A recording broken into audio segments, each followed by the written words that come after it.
말씀의 제목을 시간 은혜 나눕니다. 많은 사람들이 이해할 수 없다는 표정을 짓는 기독교의 진리 중에 하나가 바로 하나님의 예정입니다. 하나님께서 예수를 믿어 구원받을 사람들을 이 세상이 창조되기도 전에 미리 정해놓으셨다라는 겁니다. 그래서 하나님의 예정대로 선택된 사람들만 예수를 믿고 구원을 받는다는 겁니다. 물론 하나님의 택하심을 받지 못한 사람은 아무리 발버둥을 쳐도 구원을 받지 못한다는 뜻이기도 합니다. 저럴 니체가 신을 찾고 찾다가 그 신을 만나지 못해서 신은 없다라고 죽으며 말한 것처럼 말입니다. 그럼 이런 하나님의 예정에 대한 우리의 생각은 어떤 것일까요? 여러 가지 반응이 있을 수 있죠. 그저 나를 택해 주신 것만 해도 감사합니다라는 반응.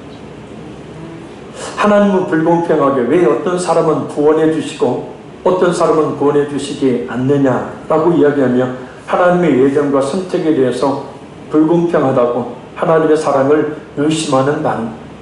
그리고 나는 그런 것 지금 신경 쓸 시간이 없다며 보이는 무관심의 반응 등이 있을 것입니다. 그럼 하나님의 예정이란 구체적으로 어떤 것을 말하는 것인가? 이 시간 이 자리에 임재 계신 성령 하나님께서 말씀 통해 깨달을 수 있는 지혜를 주시기를 바랍니다. 그래서 이 자리에 있는 우리 모두가 하나님의 예정 가운데 있음을 확실하게 믿게 되는 은혜의 시간이 되기를 바랍니다. 우리 37절 말씀 우리 같이 읽겠습니다. 이렇게 많은 표적을 그들 앞에서 행하셨으나 그를 믿지 아니하니. 아멘. 여기서 표적은 예수님이 어떤 분인가를 알게 해주시는 표시, 증표를 말합니다. 곧 신의 능력, 하나님만이 하실 수 있는 그런 능력을 이야기합니다. 곧 예수님께서 어떤 분이신지를 드러내는 그 표적을 많이 행하셨음에도 불구하고 사람들이 예수님을 믿지 않았다는 뜻입니다. 예를 들어 물을 포도주로 바꾸신 일, 거센 풍랑에 이는 바다 위를 걸으신 일, 그리고 그 풍랑을 잔잔하게 하신 일, 죽은 지 사흘이나 지나서 썩은 냄새가 나는 나사로를 다시 살리신 일, 소경 바디메어 비롯한 수많은 사람들의 눈을 뜨게 하신 일, 수많은 사람들의 불치의 병을 고치신 일, 악한 귀신들을 내어 쫓으신 일 등이 바로 표적입니다. 예수님께서는 이와 같은 많은 표적으로 예수님 자신이 하나님이시며 또 메시아이심, 곧 구원자이심을 나타내셨지만 사람들은 예수를 믿지 않았습니다. 당시에도 이렇게 눈앞에 있는 예수님을 보고도 믿지 않았듯이 또한 사람이 감히 행할 수 없는 놀라운 표적을 보고도 믿지 않았듯이 지금도 역시 예수님이 사람들 눈앞에 나타난다고 해도 믿지 못할 사람들은 믿지 못한다는 겁니다. 그래서 하나님을 자기에게 보여주면 믿겠다라고 말하는 사람들은 진짜 믿음이라는 것이 무엇인지를 모르는 그냥 사람의 궤변일 뿐이죠.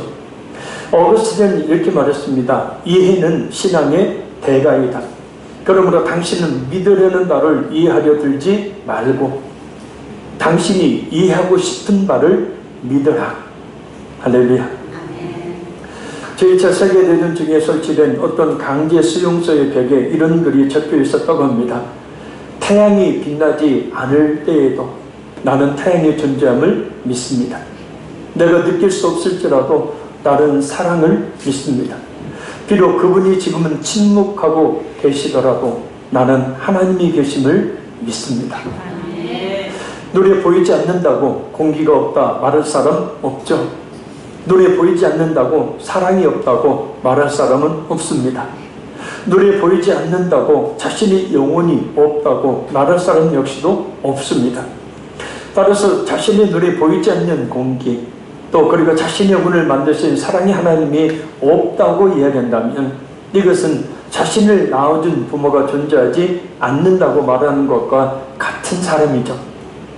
자, 우리 38절 읽겠습니다.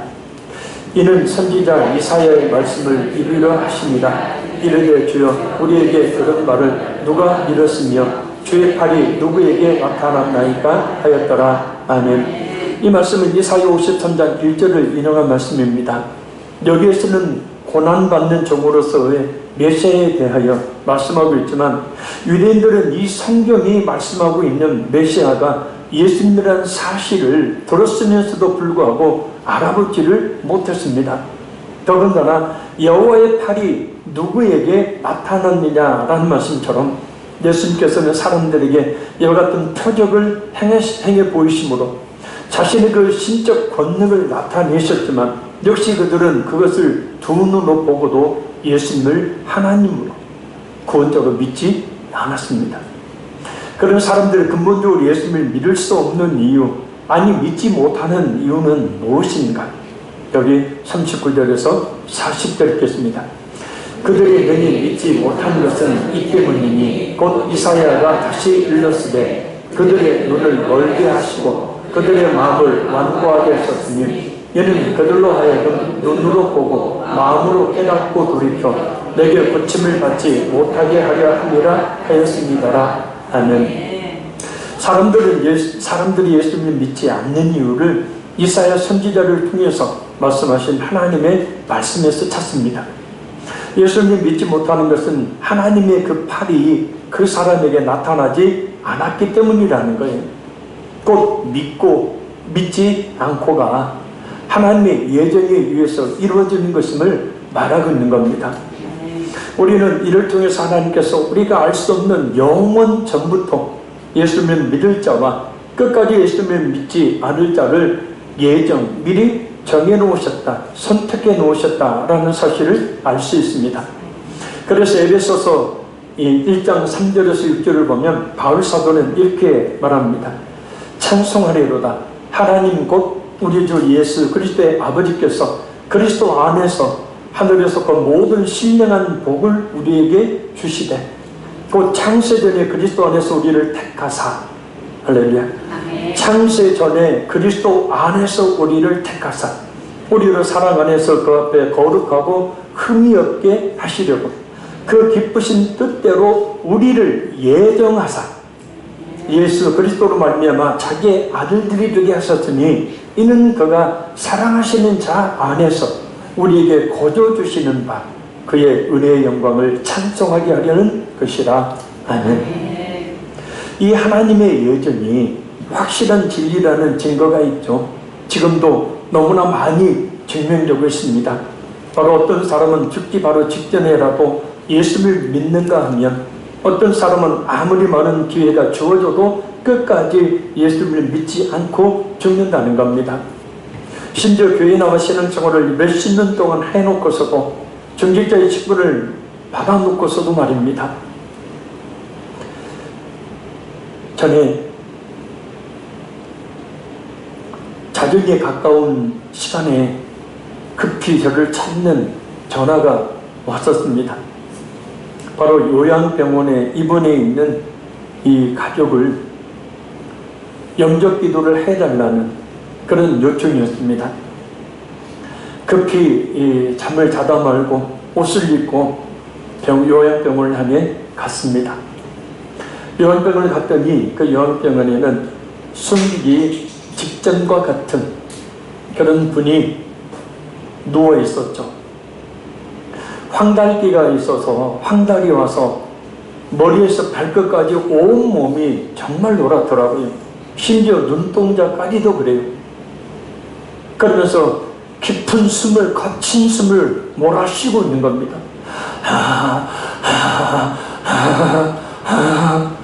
단 일주도 쉬지 않고 계속해서 거친 숨을 몰아쉬고 있는 거예요. 가까이 가기가 솔직히 그때는 너무나 꺼려졌습니다. 그러나 한 영혼을 살려야 된다는 사명이 있기에 그 환자 귀에 대고 예수님의 복음을 증거했습니다. 예수님이 누군지, 왜 십자가에 못 박혀 죽으셨는지, 왜 부활하셨는지, 그 예수님이 당신과 무슨 상관이 있는지 복음을 증거하고 그리고 영접 기도를 거의 의식이 없다시피 하니까 영접 기도를 제가 대신 귀에다 대고 했습니다. 기도를 마치자마자 그분의 눈에는 눈물이 고였고 그렇게 거친 숨을 쉬던 분이 결국 그 숨이 잠자는 사람의 숨소리처럼 가라앉는 거예요. 그때 다시 한번 하나님의 구원의 역사가 어떤 것인지를 체험하게 되었습니다.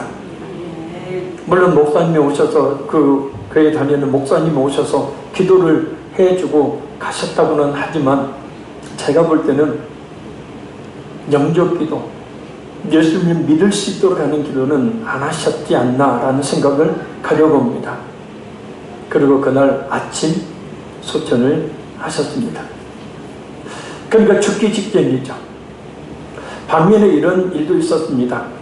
급히 어떤 성도의 전화를 받고 하던 일 멈추고 이 익산으로 차를 몰고 달려가는 길이었습니다. 임종 직전에 있다고 해서 또 가서 예수님을 전하고 영접기도를 하기 위해서 달려갔습니다. 근데 달려가는 도중에 전화가 왔습니다. 안 오셔도 된다고. 불교 신자니까 그냥 불교식대로 한다고. 분명히 그 가족 중에 한 사람이 예수님을 믿는 사람이었기에 저에 대한 이야기를 듣고 저를 초청을 했습니다마는 결국은 복음을 듣지 못합니다. 예수병원에 있었던 안수 집사님이 지금도 생각납니다. 위암에 걸려서 호흡도 제대로 못하고 있는 상황. 그래서 부탁이 와가지고 가서 기도를 해주려고 했지만 왕감이 거부하는 겁니다. 안수 집사님인데 기도를 거부해요. 그리고 결국은 채 며칠이 지나지 않아 죽습니다. 저는 많은 영접 기도를 하면서 하나님이 택하신 자들과 하나님의 택하지 않는 자들이 우리가 그것에 대해서 아무리 부인을 하고 이런저런 이야기를 해도 예정되는 것이 분명히 있구나라는 사실을 아주 뼈저리게 느끼고 있었습니다.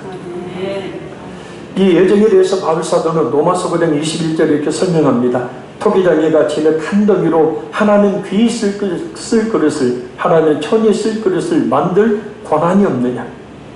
토기장이가 귀히 쓸 그릇을 만들고 천히 쓸 그릇을 만든다는 것은 토기장이의 자유예요. 만들어진 토기들이 왈가왈부할 수 있는 것이 아니라는 말입니다. 타이타닉이라는 영화를 아마 대부분 보셨을 겁니다. 여러 가지 인상 깊은 장면들이 나옵니다. 아마 모두가 인상 깊게 기억하는 장면은 이 여주인공인 이 케이트 인슬렛이 이 배 앞 갑판 위에서 두 팔을 벌리고 있을 때 남자 주인공인 이 레오나르도 디카프리오가 뒤에서 이 허리를 안고 있는 장면일 겁니다. 그러나 저희 눈에는 인상 깊은 두 장면이 있었습니다. 첫 번째 장면은 거대한 요람선 타이타닉이 빙산에 부딪혀 침몰하는 과정 속에서도 마지막 찬송가를 연주했던 악단의 모습이었습니다. 그리고 두 번째 인상 깊은 장면은 구명정에 서로 타려고 하는 사람들의 모습이었습니다. 그 커다란 배에 물이 차올라 서서히 기울며 가라앉게 되자 수많은 사람들은 살기 위해서 아우성을 치며 구명정 있는 곳으로 몰려왔습니다. 그러나 구명정에서는 한정이 되어 있었습니다. 승객 전원이 탈 수 없게 되자 여자와 노약자 그리고 어린아이와 그 보호자들만 우선적으로 타게 되었습니다. 이러한 조건에 들지 못한 사람들은 구명정에 타기 위해서 선원들에게 돈을 내밀기도 했고 어떤 사람은 살기 위해서 그 규정을 무시하고 구명정에 타려고 하다가 선원의 총에 맞기도 했습니다. 배는 점점 기울어져 침몰되어가는 다급한 상황 속에서 많은 사람들이 제발 자신을 태워달라는 간절하고도 절박한 호소를 쏟아내었습니다. 하지만 모두 거절을 당했습니다. 이때 저의 촉각을 곤두세웠던 장면이 하나 있습니다. 바로 여주인공의 약혼자였던 남자의 행동이었습니다. 그 행동은 죽음 앞에서 보일 수밖에 없는 인간의 참으로 나약한 모습 그 자체였습니다. 이 남자는 홀로 있는 울고 있는 어린아이를 급히 끌어안고 부모처럼 가장을 해서 구명정에 오르려고 한 것입니다. 그를 쳐다보던 의심의 눈초리들 속에서 잠시 동안의 침묵이 흐른 뒤에 승선 허락을 받자 이 남자는 아이를 꼭 끌어안고는 고개도 들지 못하고 구명정에 오릅니다. 혹시나 발각되어서 구명정에서 내려야 하는 것은 아닌가 하고 불안해하며 살았다는 깊은 안도의 한숨마저도 제대로 쉬지 못한 채 고개를 떨구고만 있습니다. 이런 절박한 상황 전까지만 해도 부자요 힘이 있는 자였던 사람으로 큰 소리를 쳤던 사람이었지만 죽느냐 사느냐의 기로에선 아무 말도 하지 못하고 행여 들킬까 깊이 고개를 숙인 채 불안한 눈동자를 타고 있었습니다. 이 남자뿐만 아니라 구명정에 타고 있던 아이들, 또 그의 보호자들, 노인들, 여자들, 다른 사람을 살려달라고 말하지 못했습니다. 단지 수많은 사람들이 죽어가는 상황 속에서 마치 죄인들처럼 아무 말로 하지 못하고 있을 뿐입니다. 왜 배를 빙산에 부딪히게 해서 사람들을 이렇게 죽게 하느냐고 말하지 못했습니다.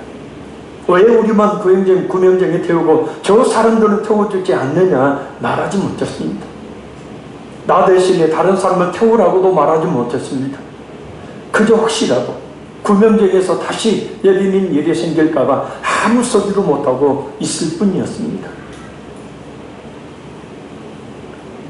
한겨울의 차가운 깊은 바다가 그 거대한 타이타닉호를 삼켜버렸듯이 지금도 지옥의 문은 넓게 열려 많은 예수님을 믿지 않는 영혼들을 빨아들이고 있습니다. 아무리 들어가지 않으려고 몸부림쳐도 인간의 힘으로는 어찌할 수가 없죠. 강력하게 빨아들이는 진공청소기에 아무런 저항도 하지 못하고 힘없이 빨려 들어가는 먼지들처럼 말입니다. 우리는 타이타닉호의 직접적인 당사자들이 아닙니다. 그래서 우리는 이 사고를 제3의 시각으로 바라보며 여러 가지 말들을 할 수 있습니다. 배를 설계하고 만든 사람을 심하게 책망할 수 있습니다. 빙하가 있는지도 모르고 항로를 잘못 택한 항해사를 심하게 질타할 수도 있습니다. 왜 그 큰 배의 구명정에 그것밖에 없느냐고 추궁할 수도 있습니다. 왜 선장은 이 배는 너무도 완벽하고 거대해서 하나님도 침몰시키지 못할 것이다 라고 말을 해서 하나님의 심판을 자초하도록 했느냐고 말할 수도 있습니다. 하나님은 불공평하게 어떤 사람은 구원하시고 어떤 사람은 구원해 주시지 않느냐고 말할 수도 있습니다. 그러나 만약 우리가 그 배에 직접 타고 있었다면 우리는 이런 말들을 할 수 없을 것입니다. 배가 순항을 하고 있을 때에는 각자가 거대한 배 안에서 여행의 안락함과 설렘을 만끽하는 것에 바빴을 것이고, 또 배가 침몰할 때는 당장 살기 위해서 몸부림치다 보니 그런 사치스럽고 한가한 말들을 할 겨를이 없었을 것입니다. 오직 구명정만을 쳐다보고 있었을 것입니다. 그런데 이사야의 말씀을 인용한 오늘 보는 40절을 보면 마치 하나님께서 사람들로 하여금 예수님을 믿지 못하게 하신 것 같은 느낌을 갖습니다. 그러나 이것은 하나님께서 그들로 하여금 믿지 못하도록 하신 것이 아니라, 신천지의 어리석은 해석처럼 믿지 못하도록 하신 것이 아니라 타락한 인간 그들의 모습으로 내버려 두셨다는 뜻이에요. 사실 사람들의 마음은 죄로 인해 강팍해져 있고 굳어져 있고 무감각해져 있는 상태입니다. 그냥 그대로 방치하셨다는 거예요. 영적 눈이 멀어 있는 상태로, 그 마음이 완악하에 있는 그 상태로 그냥 내버려 두셨다는 거예요. 이스라엘 백성들이 출애굽을 할 때 하나님께서 바로의 마음을 강팍하게 하십니다. 이제 바로의 마음을 강팍하게, 완악하게, 고집세게, 싸납게 만드셨다는 뜻이 아니라 자연 그대로의 심령을 그대로 내버려 두셨다는 거예요. 여기서도 영적 눈이 멀어 있는 상태로 하나님의 구원을, 하나님의 그 구원의 능력의 오른손을 바라보지 못하도록, 바라보지 못하는 상태 그대로 그 마음이 완악해서 여호와의 구원의 복음을 듣고서도 그 복음을 받아들이지 못하는 그 상태 그대로 그냥 내버려 두셨다는 거예요. 왜요? 육이니까요. 선택과 육이죠. 에베소서 2장 1절 말씀처럼 영적으로 죽은 상태에 있는 사람들, 죽은 사람이 아무런 소리를 들을 수 없고 반응할 수도 없듯이 예수님의 복음을 들어도 하지 못하고 깨닫지 못하고 믿지 못하는 것, 그래서 지금도 사람들이 예수님을 믿으라고 그래야 구원을 받는다고 외쳐도 믿지를 않는 겁니다. 전혀 관심을 가지지 않는 겁니다. 그냥 그대로 내버려두면 그냥 그렇게 살다가 천국과 지옥이 있음도 알지 못한 채 영혼은 지옥으로 떨어지는 멸망을 당하는 거예요. 그냥 그대로 내버려두면 눈앞에 예수님을 두고도 구원을 받지 못한 채 살다 영혼은 멸망을 당하게 되는 거예요. 그때서야 믿지 않았던 것을 후회하고 또 후회하게 될 것입니다. 그런 사람들의 후회의 모습에 대해서 예수님은 슬프며 이를 갈리라 라고 말씀해요. 영혼은 지옥의 고통 속에서 영혼이 이를 갈며 예수님을 믿을 수 있는 기회가 있었음에도 불구하고 믿지 않았음을 통곡하게 된다는 거예요. 물론 그 후회는 돌이킬 수 없는 후회지만 말입니다. 또한 우리는 이것을 생각해 봐야 합니다. 우리가 예수님을 믿고 있음에도 불구하고 아직도 믿지 않는 부모, 형제, 자녀들에게 교회 가자고 예수님을 믿자고 말 한마디 하지 못해서 만약에 그와 같은 상황이 벌어졌을 때 그 가족이 얼마나 슬피우며 이를 갈며 우리를 원망하겠느냐라는 거예요. 자기는 천국이 있다면서, 자기는 천국에 간다면서, 자기는 영원한 생명을 얻었다면서 내가 좀 귀찮다고, 또 내가 또 거부한다고, 나를 좀 때려서라도, 나를 억지로 끌고서라도 예수님 앞으로 나오게 할 수 없었던가.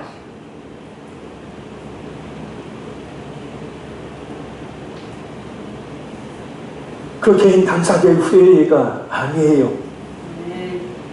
그 개인 당사자의 슬피 울며 이를 가는 게 그 당사자뿐만 아니라 복음을 알고 있는, 예수님을 믿고 있는 우리를 향한 이를 가는도 될 수 있다는 거예요. 그래서 필요한 것이 성령께서 우리를 하여금 예수님을 하나님의 구원자로 믿을 수 있도록 우리 마음에 임하여 주시는 겁니다. 그래야 죄로 인해 강팍해져 있고 굳어져 있고 무감각해져 있는 마음이 고집이 세고 아주 세서 예수님은 도무지 믿을지 않을 것 같은 그 마음이 부드러운 마음으로 바뀌어 예수님을 진실하게 믿을 수 있기 때문입니다. 그래서 성령을 구해야 합니다.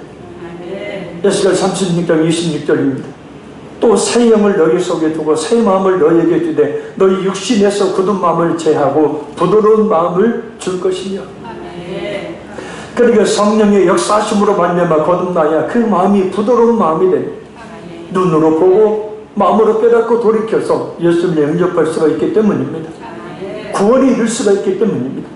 성령 하나님께서 지금 이 자리에 있는 우리 모두에게 강하게 임하여 주시기를 간절히 소원합니다.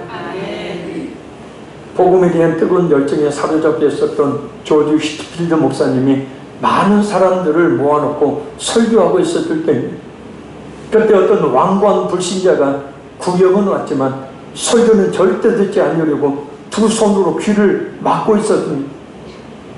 그런 사람들이 너무 많이 모여있자 나무 위로 올라가서 휘트필드 목사님의 모든 움직임을 보고 있었습니다. 그런데 이때 파리 한 마리가 이 완고한 불신자의 코에 앉게 됐다. 아무리 고개를 흔들어도 파리가 날아가지 않자 결국은 화가 난 이 불신자는 귀에서 손을 떼고 파리를 쳤다. 성령께서 그 불신자를 조목하게 하심을 느낀 휘트필드 목사님은 이때를 놓치지 않고 귀 있는 자는 들을지어다 말씀을 선포합니다. 그리고 그리스도를 거절하는 사람들의 귀를 막으려는 그 태도를 비난하며 복음을 증거합니다. 이 불신자는 그 소리를 듣고 귀를 열고 마음을 열어 결국 예수님을 그 자리에서 영접했다고 합니다. 이 자리에 임재 계신 우리 성령께서 우리의 귀를 열어 예수님의 복음을 듣게 하시고 또 믿게 하심으로 그 믿음으로 말미암아 구원에 이르게 하는 은혜를 베풀어 주시기만을 간절히 소원합니다. 정말 이 시간 꼭 그렇게 해주시기만을 간절히 바랍니다. 우리 41절 읽겠습니다. 이사야가 이렇게 말하는 것은 주의 영광을 보고 주를 가리켜 말한 것이라. 아멘. 이 말씀 예수님께서 이 땅에 오시기 전 약 700여 년 전의 사람인 이사야가 놀랍게도 앞으로 700년 후에 이 땅에 오실 예수님의 그 영광을 보고 그를 믿었다는 말씀이에요. 할렐루야. 아멘. 우리의 믿음은 시간과 공간의 지배를 받지 않죠. 시간과 공간을 초월한다는 거예요. 믿음에는 시간과 공간의 의미가 없다는 거예요. 할렐루야. 그래 히브리서 11장 1절 2절 말씀에 믿음 바른 것들의 실상이요 보이지 않는 것들의 증거니 선진들이 이로써 증거를 삼았느니라.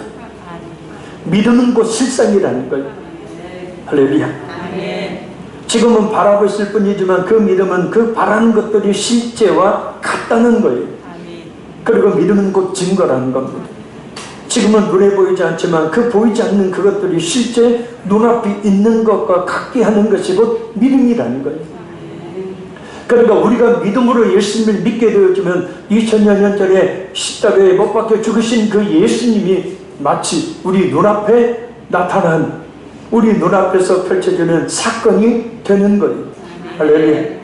그래서 약 700여 년 전에 이사야지만 믿음이 있었기에 바라던 그 예수님을 실제 눈앞에 있는 것처럼 실제로 두 눈으로 보는 것보다 더 똑똑하게 예수님을 보고 믿을 수 있었던 700년이라는 시간의 제약을 받지 않고 이사야는 바로 믿음으로 앞으로 오실 예수님을 보고 그 예수님을 믿어서 구원에 이르게 되었던 거예요. 또 한 사람이 있죠. 요한복음 8장 56절 너희 조상 아브라함은 나의 때 볼 것을 즐거워하다가 보고 기뻐하였느니라. 아브라함이 예수님을 믿고 구원받았다는 거예요. 할렐루야. 예수님이 이 말씀이죠. 너희 조상 아브라함은 나의 때, 곧 예수님의 때, 예수님이 십자가에 못 박혀 죽으시고 부활하신 그 때를 볼 것을 즐거워하다가 보고 기뻐하였느니라. 2000년 전에 인물인 아브라함이 어떻게 예수님을 봤다라고 이야기했습니까? 바로 믿음의 눈이죠. 할렐루야. 그래서 2000년 전에 아브라함이 예수님께서 이 땅에 오실 것, 곧 이 땅에 오셔서 십자가의 구속을 이루실 것을 보고 믿는 믿음으로 구원을 받았다는 예수님의 말씀이 예수님으로 말미암는 구원의 은혜를 믿음으로 기뻐하고 그래서 즐거워했다는 겁니다. 이것은 우리 역시 마찬가지로 우리 역시도 2000여 년 전에 이 땅에 오셔서 우리의 모든 죄를 대속하기 위한 십자가를 지고 죽으신 예수님, 3일 만에 부활하신 그 예수님을 우리가 믿고 구원을 받는다는 거예요. 이렇게 우리의 믿음은 믿는 그 대상을 실상이 되게 합니다. 이렇게 우리의 믿음은 시간을 초월하게 해서 우리의 믿음의 주가 되시는 예수님을 보게 합니다. 그래서 우리는 눈으로 보는 것보다 더 확실하게 예수님을 믿을 수가 있게 되는 거예요. 할렐루야. 로마서 6장에 있는 말씀처럼 너희가 그리스도와 함께 십자가에 못 박혔나니 그래요. 아니 우리가 어떻게 그리스도와 함께 십자가에 못 박힙니까? 근데 시간과 공간을 초월한 믿음의 사람들은 예수님이 십자가에 못 박혀 죽으실 때 같이 못 박혀 죽음으로 모든 죄의 문제를 해결했다라는 거예요. 할렐루야. 성령께서 우리에게 임해 주셔야 거듭나게 해 주셔야만 됩니다. 그렇지 않으면 지금까지 드린 말씀이 참 황당한 이야기, 믿을 수 없는 이야기로 들리게 될 수밖에 없는 거예요. 그러나 성령으로 말미암아 거듭나면 시간과 공간을 초월해서 우리의 모든 죄 가운데 구원하기 위해 십자가 지신 그 예수님 앞으로 우리를 이르게 한다는 거예요. 그래서 그 예수님을 본받고 만짐받으며 느낌받게 해주심으로 예수님을 진실하게 믿게 되는 거예요. 할렐루야. 베드로전서 말씀에 너희가 이제도 보지 못하나 그를 사랑하는도다. 그러니까 예수님이 십자가 못 박혀 죽으신 30년 이후에 성도들에게 하는 얘기예요. 그런데 예수님이 지금 보지 못하지만 너희들이 보고 기뻐한다는 거예요. 그 믿음의 눈은 시간과 공간을 초월하여 예수님에게 사건을 우리 자신의 사건으로 받아들이게 만들기 때문입니다. 성령께서 이 시간 우리 모두에게 여쭈시기를 바랍니다. 42절 43절 읽겠습니다. 그러나 관리 중에도 그를 믿는 자가 많되 바리새인들 때문에 드러나게 말하지 못하니 이는 출교를 당할까 두려워합니다. 그들은 사람의 영광을 하나님의 영광보다 더 사랑하였더라. 아멘. 유대인들 중에는 예수님 믿는 사람들이 있었어요. 그러나 자신들이 예수님을 믿는 것을 알게 되면 바리새인들에 의해서 출교를 당하게 될 것을 두려워한 나머지 자신들이 신앙을 드러내지 못했습니다. 유대인들에게서 출교는 생명이 끝나는 것과 마찬가지예요. 모든 기득권을, 모든 이익을 다 내려놓고 포기해야 되니까요. 그러나 예수님은 단호하게도 그런 사람들은 사람의 영광을 하나님의 영광보다 더 사랑하는 사람이라고 책망하십니다. 맞습니다. 누구든지 사람 앞에서 자신이 예수님을 믿는 사람임을 공개적으로 밝히지 못하는 사람은 하나님 앞에서 예수님의 시인을 받지 못한다고 예수님께서 마태복음 10장 31절 33절에 이렇게 말씀합니다. 누구든지 사람 앞에서 나를 시인하면 나도 하늘에 계신 내 아버지 앞에서 그를 시인할 것이요, 누구든지 사람 앞에서 나를 부인하면 나도 하늘에 계신 내 아버지 앞에서 그를 부인하리라. 그래서 바울 사도는 로마서 10장 10절에 이렇게 말합니다. 사람이 마음으로 믿어 의에 이르고 입으로 시인하여 구원에 이르느니라. 여기서 입으로 시인한다는 것은 그저 입술로 예수를 구주로 말하는 것을 의미하지 않습니다. 생명을 두고 하는 시인을 이야기하는 거예요. 예수님을 구주로 고백하면 죽이고 예수님을 부인하면 살려주겠다고 하는 그런 박해 위협 앞에서 죽는 것을 두려워하지 않고 당당하게 예수님을 구주로 고백하는 것을 말해요. 할렐루야. 어떤 분은 사도신경 고백하려고 하니까 맨날 하는 사도신경 뭐라고 고백하냐? 진짜 믿는 사람이 아니겠죠?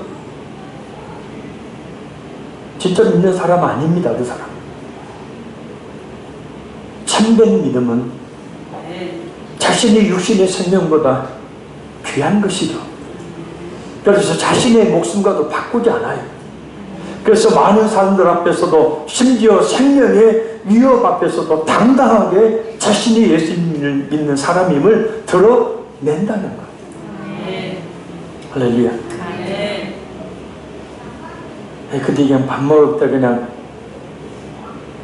책상에 그냥 머리빡 한번 찍듯이 기도하고 밥 먹지 좀 마세요. 기도하라니까 하고 밥 먹어요. 그러지 말고 좀 기도 좀 오래 좀 하세요. 아멘.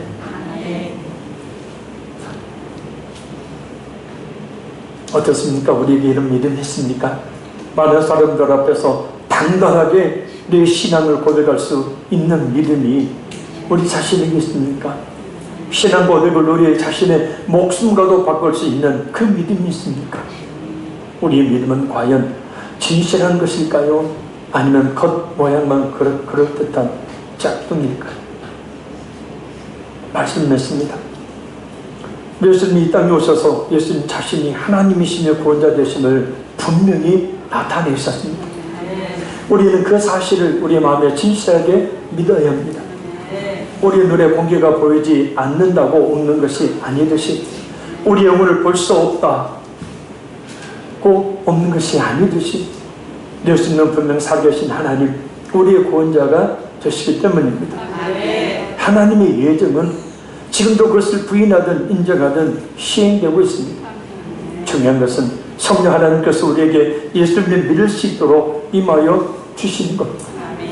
혹이라도 죄로 인해 강팍해져 있고 굳어져 있고 무감각해져 있는 마음이 고집이 아주 세고 세서 예수님을 도무지 믿지 않으려는 그 마음이 있다면 부드럽게 해주셔서 예수님을 진실하게 믿을 수 있게 해주시기만을 바랍니다. 그래서 그 믿음으로 2000여 년 전에 이 땅에 오셔서 우리의 모든 죄를 대속하기 위한 십자가를 지시고 죽으신 예수님, 3일 만에 부활하신 그 예수님을 본받고 만진받으며 느낌받게 해주시기를 바랍니다.